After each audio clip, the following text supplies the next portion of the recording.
Well, I mean, we're really grateful to the Chefs Forum. I mean, obviously the pandemic have created challenges for lots of sectors, but the hospitality sector's been severely hit. And we're just so grateful that these industry professionals are still able to give up their time to support our students. The staff as well have gained so much from them, from the online quizzes and the masterclasses, and where our learners would normally go out on work experience. Now they're not able to do that so much, but they're still getting that clear line of sight to industry professionals, getting all that experience, that valuable experience from working with these inspiring people, raising their aspirations. We're just so grateful for the Chefs Forum Academy to keep it going, really.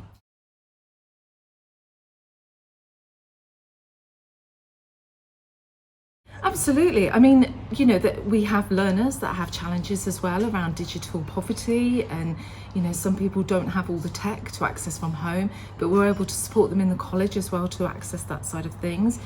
Learners are really, really engaged. They really want to learn, and the minute they're working with an industry professional, no matter who it is, interacting with the suppliers, all sorts of things, they get so engaged, and it gives them a real insight to think one day they could be in that position. And the Q&A obviously is so valuable because it's very different to watching a film where you're just the voyeur and there's no interaction, but then the minute they can interact and talk to the person on the other side, it's just enriches it so much more, and they gain so much more of an insight into what they're doing through that.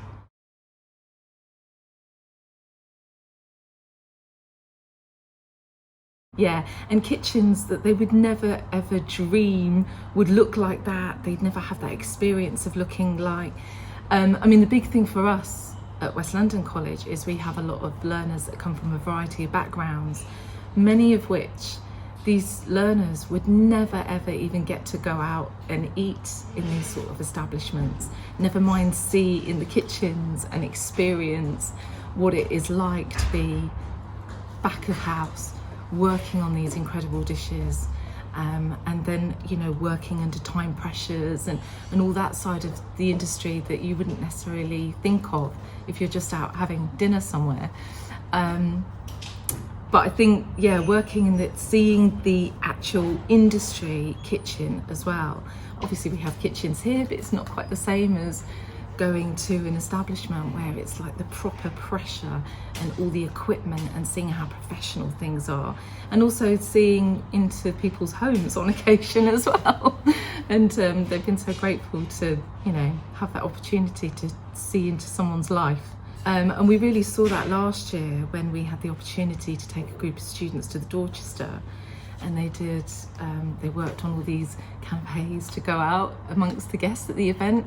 And hearing the students' feedback after that event, they were just a mile high. Their feet was just floating way above the ground, because it was an experience that they'll never ever gain until they're working in that environment. And to have that opportunity was a great learning curve for them as well.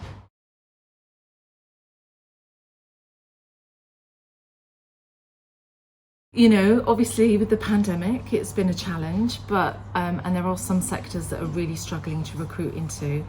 I'm glad to say that the hospitality sector, in terms of the college, has recruited better this year than it has ever before.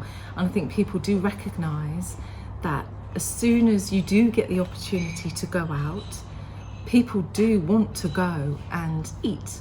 And it's such a social, natural thing for people to want to do, that I think a lot of people are not scared of the pandemic. They do know that the industry will bounce back. So they're willing to learn, and they want to learn and be ready for the next workforce, you know, to supply that chain of young chefs coming through.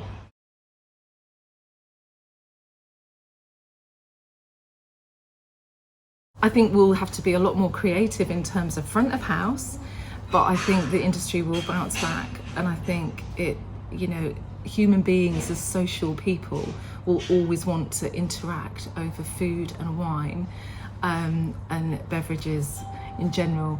And And I think it's written from the beginning of time, people sharing food, sharing bread, and that's never going to go away, and I think it will survive.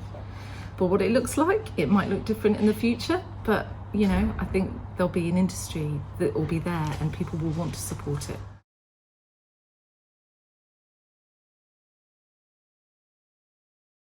Huge age ranges actually, from anything from 16-year-olds straight out of school with their GCSEs, right the way through to adults, some people wanting to retrain, to find a different career path, people that have sort of dabbled a bit, that want to really hone in their skills, and so we offer the specialist courses around patisserie, so they will really want to hone their skills to whichever sector that they feel like they want to sit in.